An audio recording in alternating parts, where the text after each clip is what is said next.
Welcome to Bmsh Senior High School Campus News. I'm Curtis. And I'm Ivy. And today our topic subject is about Mario. He is an exchange student from San Francisco, California, America. In order to learn Chinese, he started to study here since last September, and he has come to Taiwan for half a year. It is certain that he must run into many interesting things in this period. Here's Tina's report. Mario, can you think of any difference between America and Taiwan, such as diet or school life? Yes, I've actually found many differences. When it comes to diet, I've found that most Taiwanese people eat rice daily. They eat breakfast very early, and they also really enjoy visiting night markets. The biggest difference that I've noticed between the Taiwanese and American schools is probably the length of the day. In the United States, we begin class at 9 in the morning, and then we finish at around 3. So Taiwanese schools, it definitely lasts a lot longer. And I've also noticed that Taiwanese people have a greater emphasis on academics, while in the US, we do focus on academics, but we have many other activities that we like to try to balance our life.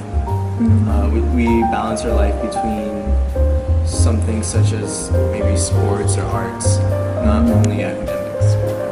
And what was the most impressive thing during your graduation trip? I would say that my favorite part of the graduation trip was probably the bike ride in Taichung. The scenery was absolutely beautiful, and there were many friends to ride with. Everybody from our grade was there. I think there were 9 buses full of people, and it was just a ton of fun. The views were beautiful, and just listening to the sounds of nature. I think it ended up being about 8 kilometers, and many people were tired, but I think it was alright. Then what is your favorite food?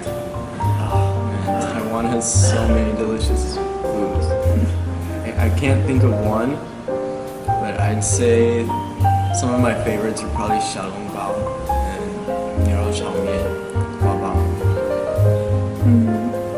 The final question, what do you want to come to Taiwan to learn Chinese? Well, to me, Chinese seems to be a very important language to learn if you want to succeed and have a global mindset.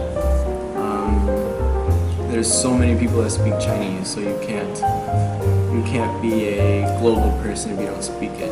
And last year, I visited Beijing for 3 weeks, and although I did really enjoy those 3 weeks there, I wanted a different experience, and I had seen many videos on YouTube about Taiwan, and it just seemed like such an amazing country full of really friendly people and amazing food. So luckily those videos were correct, and Taiwan is really an amazing place to live.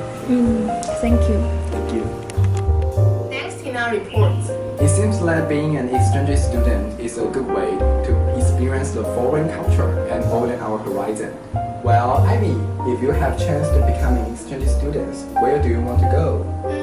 I will go to Africa because the scenery there still have a primitive scenery, so I want to go to there. And how about you? Well, I want to go to Switzerland because they own the most delicious chocolate of the world, and I can't wait to give a try. And you? Where do you want to be exchanged? I'm Curtis. And I'm Ivy. Thanks guys for watching as always. I'll catch you guys next time. See ya!